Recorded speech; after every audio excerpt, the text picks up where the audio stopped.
and to inquire very, very deeply, not superficially, because we have done all this superficial inquiry during the last 6 or 60 years, and we have come to the point when we say we have more or less established order in our life, more or less, right?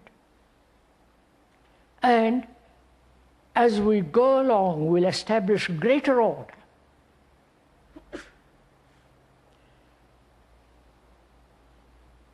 Then we can ask,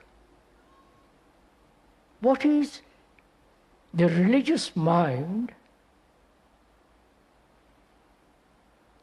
which can understand what is meditation, which we are going into.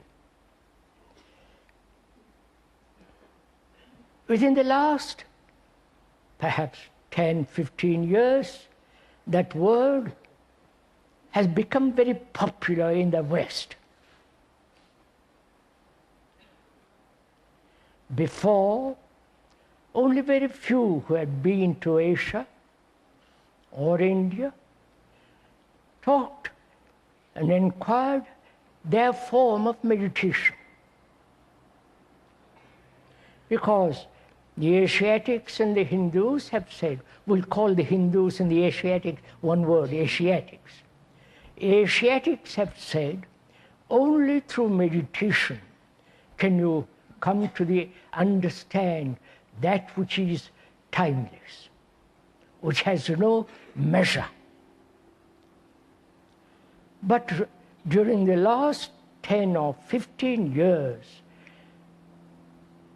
those who have nothing to do, call themselves gurus, came over to the East, to the West, and brought that word. It became a word that rather made them like a drug.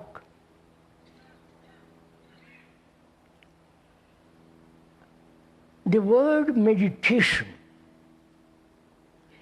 actually means, dictionary means, to think over, ponder over, be concerned with, and so on.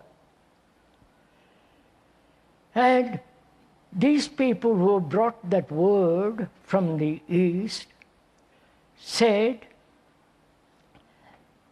they sold it to those gullible people. You paid for it, paid for the mantras which they brought, and you gradually learned their tricks. And also you learned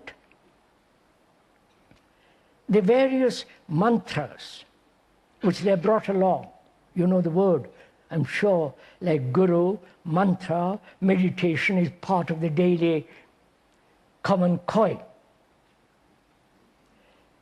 The word mantra in Sanskrit, I believe, means consider, ponder over, meditate in not becoming. You understand? Not becoming.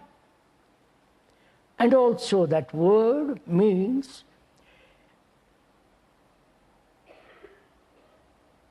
put aside all self-centered activity. Mantra means that, which is ponder over, meditate in not becoming, and put away altogether the self-centered activity. Right? That's the real meaning of that word, mantra. You cannot sell that.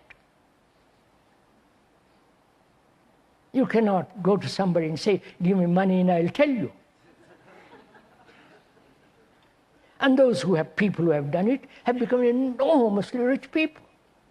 It has become something commercial. And also, there have been various systems of meditation. The Tibetan, the Hindu, the Japanese, Zen, and so on and so on. Right? And these systems have been invented by thought, obviously. And thought being limited, the systems must inevitably be limited. And also, they become mechanical. If you repeat, your mind naturally goes dull, rather stupid, and utterly gullible. Right? It's common sense, all this. But we are also eager to, to experience something spiritual, either through drugs, through alcohol, or follow a system that you hope will give you some kind of exciting experience. Because we are bored with our own daily life, going to the office for the next 40 years, at the end of it, die. We are bored with all that. We are bored with our present religions. And so somebody comes along and brings some fantastic notions, and we fall for it. This is happening. We are not exaggerating. We are not attacking anybody personally, but we are just examining the nonsense that's going on. So if one is sufficiently aware of all this and has put aside all this, because they're utterly meaningless. You don't have to go to India or to Tibet or to God knows somewhere else, or even to Rome. Because one can, if one uses not only common sense, but have a critical mind, a mind that's questioning, not only what others say, but also questioning yourself, which is far more important. Not to accept anything that you yourself see that is correct or noble or real experience. To question it. To have a mind that is capable, rational, sane. That is essential. And